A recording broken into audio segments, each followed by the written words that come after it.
কি আমল করলে শত্রুর ক্ষয়ক্ষতি থেকে আত্মরক্ষা করা যাবে?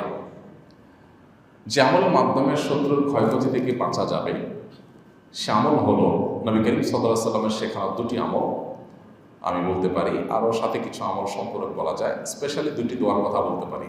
একটা দোয়া হলো, কোনো ব্যক্তি আপনার ক্ষতি করার চেষ্টা করছে, আপনাকে হয়রানি করার চেষ্টা করছে, শারীরিক মানসিকভাবে নির্যাতন করার চেষ্টা করছে, আছে এরকম দুষ্ট প্রকৃতির মানুষ, এরকম যদি মনে হয় তো আপনি একটি দোয়া সবসময় পড়বেন।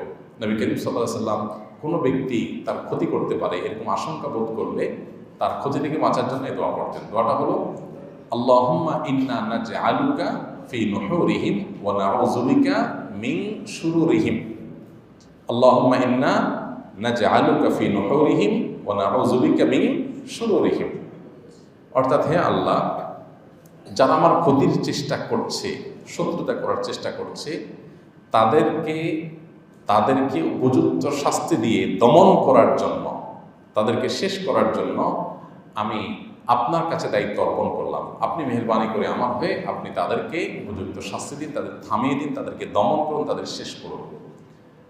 নাউযু বিকা মিন শুরুরিহিম, এবং আল্লাহ তাদের ক্ষয়ক্ষতি থেকে আমি আপনার আশ্রয় চাই, আপনি আমাকে রক্ষা করেন। নবী করিম সাল্লাল্লাহু আলাইহি ওয়াসাল্লামের এই দোয়াটা খুবই অর্থবহ একটা দোয়া। এই জন্য জীবনে কখনো কোনো শত্রু আমাদের নবী সাল্লাল্লাহু আলাইহি ওয়াসাল্লামের কোনো ক্ষতি করতে পারেনি। কোনো শত্রুর ক্ষতি দ্বারা যখন আপনি ক্ষতিগ্রস্ত হওয়ার আশঙ্কা করবেন, এই দোয়া পড়বেন, আল্লাহ রক্ষা করবেন ইনশাআল্লাহ। আবার দোয়াটা পড়ছি, আল্লাহুম্মা ইন্না নাজআলুকা ফি নুহুরিহিম ওয়া নাউযু বিকা মিন শুরুরিহিম। আর আরেকটা দোয়া আছে যেটা কোরআনে বর্ণিত হয়েছে, যেটা উহুদ যুদ্ধের পর গজওয়ায়ে হামরাউল আসাদের সময় মদিনার মুনাফিকরা মুসলমানদের মধ্যে একটা ভয় ঢুকাই দিল যে মক্কার মুশরিকরা তারা আবার সমবেত হচ্ছে এবং তোমাদেরকে সর্বগ্রাসী আক্রমণ করে শেষ করে দিবে।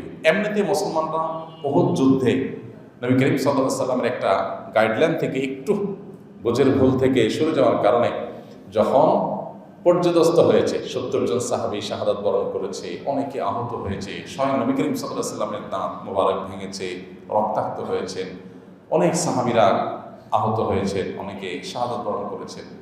এরকম নানাভাবে পর্যদস্ত এবং কঠিন একটা সময় যখন মুনাফিকরা এসে মুসলমানদেরকে আবার ভয় দেখাতে লাগলো যে আসছে আসল বড় আক্রমণ, যাতে মুসলমানরা মানসিকভাবে একদম ভেঙে পড়ে। এই আক্রমণের কথা যখন তারা শুনেছেন, তখন মুসলমানরা বলেছেন, হাসবুনাল্লাহু ওয়া নি'মাল ওয়াকিল। কি বলেছেন? হাসবুনাল্লাহু ওয়া নি'মাল ওয়াকিল, অর্থাৎ আল্লাহ আমাদের জন্য যথেষ্ট। যেই আসুক না কেন আমাদের ক্ষতি করার জন্য আল্লাহ আমাদের জন্য যথেষ্ট, এবং তিনি সবচেয়ে উত্তম কর্মবিধায়ক।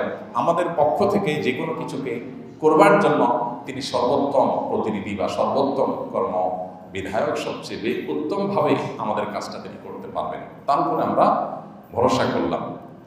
হাসবুনাল্লাহু ওয়া নি'মাল ওয়াকিল, নি'মাল মাওলা ওয়া নি'মান নাসির। তিনি সবচেয়ে উত্তম অভিভাবক, তিনি সবচেয়ে উত্তম সাহায্যকারী। নবী করিম সাল্লাল্লাহু আলাইহি ওয়াসাল্লামের হাদিস থেকে আমরা জানি যে এই একই দোয়া আল্লাহ নবী ইব্রাহিম আলাইহিস সালামকে যখন অগ্নিকুণ্ডে নিক্ষেপ করা হচ্ছে তিনিও পাঠ করেছেন, তিনিও বলেছেন হাসবুনাল্লাহু ওয়া নি'মাল ওয়াকিল। তাহলে ইমানদার যখন বিপদে পড়বে তখন পড়বে হাসবুনাল্লাহু ওয়া নি'মাল ওয়াকিল, নি'মাল মাওলা ওয়া নি'মান নাসির। বিশেষ করে কোনো শত্রুতা থেকে, ক্ষয়ক্ষতি থেকে আপনি যদি আত্মরক্ষা চান, তার ক্ষয়ক্ষতি থেকে বাঁচতে চান, তাহলে আল্লাহর কাছে দোয়াটা পড়বেন। হাসবুনাল্লাহর জায়গায় হাসবি আল্লাহ পড়া যায়। হাসবি আল্লাহ মানে আল্লাহ আমার জন্য যথেষ্ট, আর হাসবুল্লাহ মানে আল্লাহ আমাদের জন্য যথেষ্ট।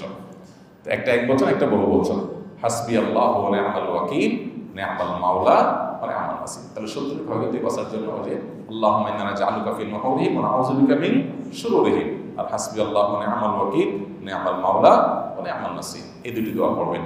এর বাইরে দুরূদ এবং ইস্তিগফার নিয়মিত করতে থাকেন, ইনশাআল্লাহ আশা করা যায় আল্লাহ তাআলা হেফাজত করবেন।